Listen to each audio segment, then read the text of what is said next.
మనకు మరిన్ని డీటెయిల్స్ అందిస్తారు. స్వామి చెప్పండి, ఇప్పుడే తాటికొండ రాజయ్య గారు కూడా మాట్లాడారు, మేము తప్పకుండా ఇదైతే క్లీన్ చిట్ అయితే ఇంకా రాలేదు, హైకోర్టుకు వెళ్తాం, సుప్రీంకోర్టుకు వెళ్తాం, ఇది టెంపరరీ రిలీఫ్ అని మాత్రమే చెప్తున్నారు.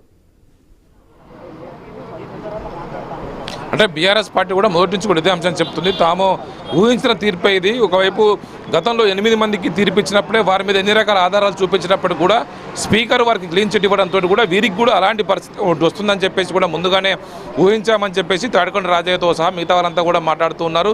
ఖచ్చితంగా ఇదే అంశాన్ని మేము సుప్రీంకోర్టులో తేల్చుకుంటాము, మా వద్ద పూర్తి స్థాయి ఆధారాలు ఉన్నాయి. పార్టీ ఫిరాయించినట్టు ఒకవైపు ఇటు దానం నాగేందర్ కాంగ్రెస్ పార్టీ బీఫామ్ తీసుకొని పోటీ చేశారు, అది పార్టీ ఫిరాయించినట్టు స్పష్టమైన ఆధారాలు మా దగ్గర ఉన్నాయి. వాళ్ళు వివిధ ఏ కార్యక్రమాల్లో పాల్గొన్నారో వీడియో ఎవిడెన్స్లు, అదేవిధంగా ఆడియో ఎవిడెన్స్లు, ఫోటోలు, పేపర్ కటింగ్స్ పూర్తి స్థాయికి అన్ని కూడా అఫిడవిట్ రూపంలో మేము స్పీకర్కి అందజేసినప్పుడు కూడా స్పీకర్ ఏకపక్షంగా వారి వైపే తీర్పిచ్చారు. ఖచ్చితంగా సుప్రీంకోర్టు రేపు దీన్ని విచారిస్తున్న నేపథ్యంలో ఈరోజు దీన్ని కంప్లీట్ చేయాలనే ఉద్దేశంతో స్పీకర్ తనకు ఉన్నటువంటి విచక్షణ అధికారాన్ని ఉపయోగించి వారికి క్లీన్ చిట్ ఇచ్చినట్టుగా కూడా బీఆర్ఎస్ పార్టీ భావిస్తుంది.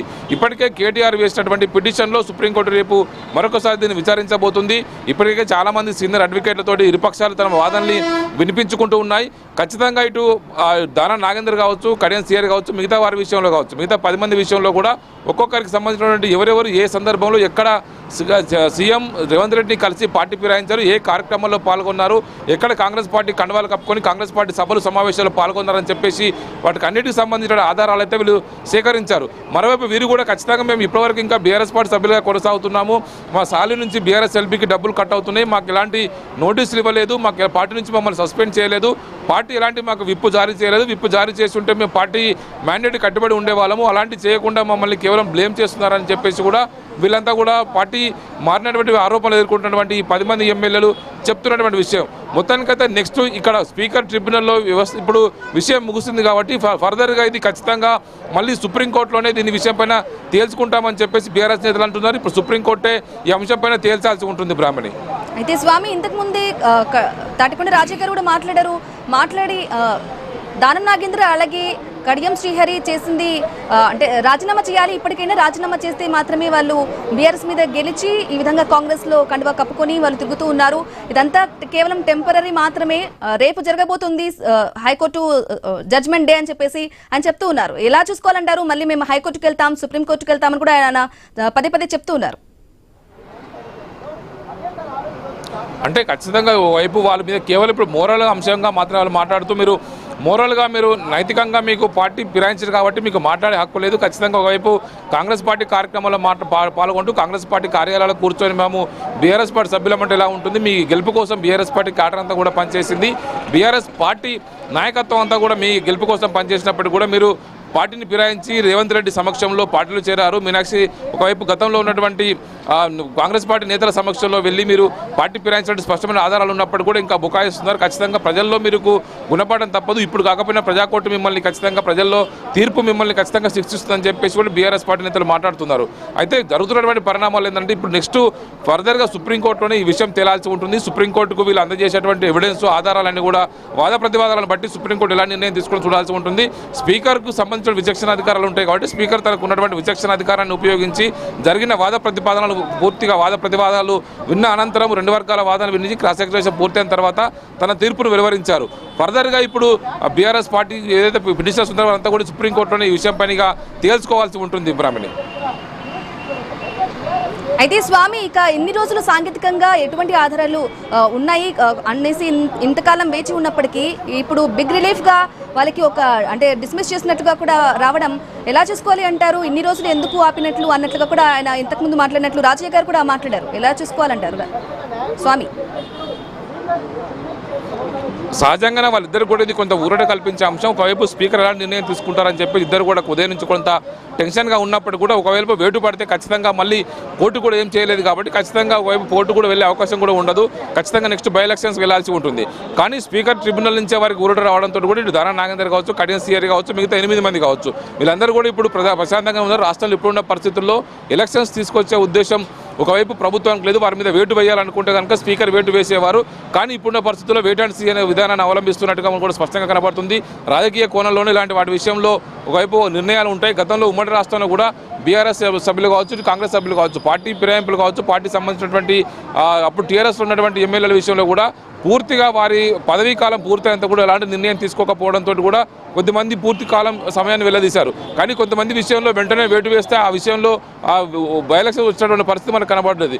కానీ ఒకవైపు రీసెంట్గా జరిగినటువంటి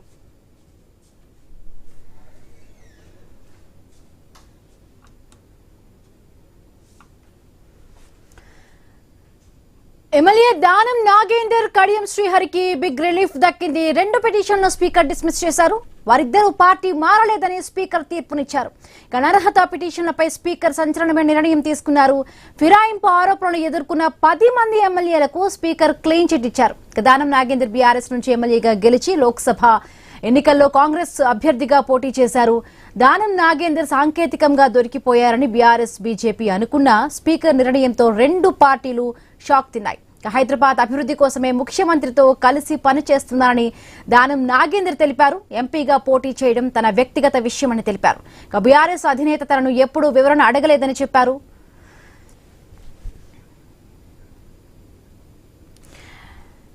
రెటిక స్పీకర్ ఇచ్చిన నిర్ణయానికి సంబంధించి కూడా మనతో మాట్లాడడానికి దేవిప్రసాద్ గారు బీఆర్ఎస్ నేత మనతో పాటు ఫోన్ లైన్ లో సిద్ధంగా ఉన్నారు. నమస్తే అండి దేవిప్రసాద్ గారు. నమస్తే మేడం. నమస్కారం. రైట్, ఇప్పటికే చూస్తున్నారంటే 10 మంది అంటే స్పీకర్ నిర్ణయాన్ని అంటే ఎలా చూడాలి? 10 మంది ఎమ్మెల్యేలు ఇప్పటికీ కూడా మొత్తం అందరికీ కూడా క్లీన్ చిట్ వచ్చింది. ఇప్పుడు రీసెంట్ గా కూడా కడియం శ్రీహరికి దానం నాగేందర్ కి కూడా బిగ్ రిలీఫ్ దక్కినట్టుగా అనిపిస్తోంది. స్పీకర్ నిర్ణయాన్ని ఏ విధంగా చూస్తారు దేవిప్రసాద్ గారు? ఇప్పుడు భారత ప్రజాస్వామ్యంలో ఇటువంటి తీర్పులు స్పీకర్లు ఇవ్వడం అనేటువంటిది ఇది చాలా అన్యాయం. ఎందుకంటే కడియం శ్రీహరి గాని దానం నాగేందర్ విషయంలో సాంకేతిక పరమైనటువంటి అనేక అంశాలని మేము క్రాస్ ఎగ్జామినేషన్ లో స్పీకర్ దగ్గర ఆధారాలతో సహా కూడా మేము సమర్పించడం జరిగింది. ముఖ్యంగా దానం నాగేందర్ గారు బీఫామ్ మీద సికింద్రాబాద్ ఎంపీగా పోటీ చేసినటువంటి వైనాన్ని కానీ, కడియం శ్రీహరి గారు తమ కూతురి కోసం ఆయన చేసినటువంటి ప్రచారం కానీ, అట్లాగే స్పీకర్ గారు రోజు శాసనసభ వ్యవహారాలు చూస్తున్నటువంటి సందర్భంలో ఈ ఫిరాయించినటువంటి 10 మంది ఏ బెంచ్లో కూర్చుంటున్నటువంటి విషయం ఆయన స్వయంగా ఆయన కళ్ళతో ఆయన చూస్తున్నటువంటి అంశం. అట్లాగే రెండవది రాహుల్ గాంధీ కానీ రేవంత్ రెడ్డి కానీ గతంలో చేసినటువంటి అనేక వ్యాఖ్యానాలు. ఎవరైనా పార్టీ మారితే రాళ్లతో కొట్టి చంపండి ఒకరు, వెంటనే డిఫెక్షన్ చేయాలి, యాంటీ డిఫెక్షన్ గురి కావాలని చెప్పినటువంటి రాహుల్ గాంధీ. ఈ 2 విషయాలు కూడా ఎక్కడ కూడా కాంగ్రెస్ పార్టీ ఇతర దగ్గరనేమో ఇంకొక రకమైనటువంటి మాటలు మాట్లాడుతూ ఇక్కడ చాలా దుర్మార్గంగా వ్యవహరిస్తున్నటువంటి తీరు మనకు చాలా స్పష్టంగా కనబడతా ఉంది. కాబట్టి ఇది అంటే ఇంత నిర్లజ్జగా పార్టీలు మార్చి ఫిరాయింపులు చేసిన చర్యలు తీసుకోకపోవడం అనేటువంటిది ఇది నిజంగా అన్ని రాజకీయ పార్టీలు కూడా ఆలోచించాల్సినటువంటి సందర్భం. ప్రజాస్వామ్యాన్ని ప్రజలు ఇచ్చినటువంటి తీర్పును ఇంత అపహాస్యం చేసేటువంటి పద్ధతి అనేటువంటిది ఇవాళ ప్రజాస్వామికంగా ఆలోచించే వాళ్ళందరూ కూడా పెద్ద ఎత్తున నిరసనలు తెలుపుతున్నటువంటి సందర్భం.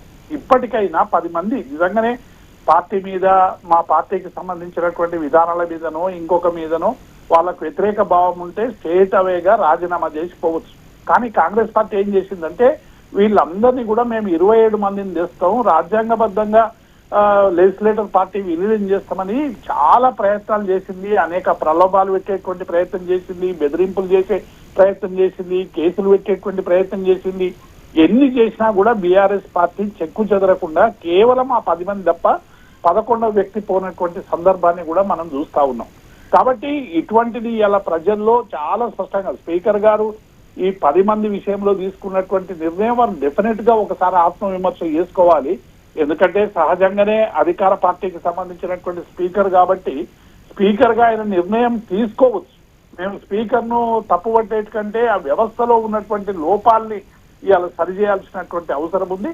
ఇంత నిర్లజ్జగా బహిరంగంగా పార్టీ మారినటువంటి వ్యక్తుల పట్ల ఇవాళ స్పీకర్ తీసుకున్నటువంటి నిర్ణయాన్ని ఇవాళ ప్రతి ఒక్కరు కూడా తీవ్రంగా ఖండించాల్సినటువంటి అవసరం ఉందని మేము అభిప్రాయపడతా ఉన్నాం. ఇంకా దేవిప్రసాద్ గారు ఆయన చెప్తున్న మాటల్లో కూడా అంటే బీఆర్ఎస్ అధినేత ఎప్పుడు కూడా దీనికి సంబంధించి నాకు వివరణ ఇవ్వలేదు, సో ఎంపీగా పోటీ చేయడం అనేది నా వ్యక్తిగత విషయం అంటూ కూడా దానం నాగేందర్ చెప్పిన మాట, దాన్ని ఎట్లా చూస్తారు? పార్టీలు మారడమైనా ఇంకొక పార్టీలో పోవడమైనా ఏదైనా వ్యక్తిగత విషయమే కదా. వ్యక్తిగత విషయం కాకుండా ఎట్లుంటది? ఆ వ్యక్తిగత విషయము వ్యవస్థకు లోబడి ఉండాలన్నది కదా.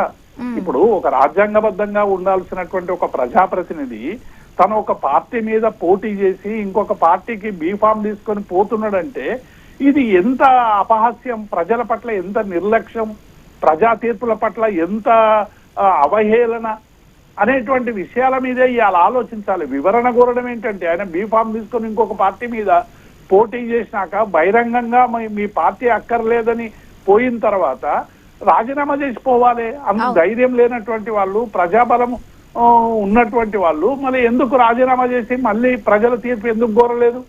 కాబట్టి ఇవన్నీ కూడా ఎట్లా అంటే ఇంకా అంటే ఇప్పటికీ ప్రజాస్వామ్యం మీద అంతో ఇంతో నమ్మకం ఉన్నటువంటి వ్యక్తులకు కూడా వ్యవస్థల పట్ల విశ్వాసం లేనటువంటి విషయాన్ని ఇటువంటి తీర్పులు సూచిస్తా ఉన్నాయి. ఇప్పటికైనా స్పీకర్ గారు ఆలోచించాలి, న్యాయపరంగా ఏం జరుగుతుంది, తర్వాత మేము ఏం చేస్తాం, కోర్టులకు పోతాం, ఎట్లా ఒకవేళ ఇలా తీర్పిస్తే ఉప ఎన్నికలు వచ్చేటువంటి అవకాశం ఉండే. ఉప ఎన్నికలు ఎదుర్కొనేటువంటి ధైర్యం కానీ దమ్ము కానీ కాంగ్రెస్ పార్టీకి లేకుండా పోయింది. ఇచ్చిన హామీల ఉల్లంఘన స్వేచ్ఛగా జరుగుతూ ఉంది. 60% పరిపాలన పూర్తి అయినప్పటికీ కూడా ఇచ్చిన హామీలు అమలు చేయనటువంటి వైఫల్యం, వీటిని అన్నిటి నుండి తప్పించుకోవడానికి రకరకాల దైవ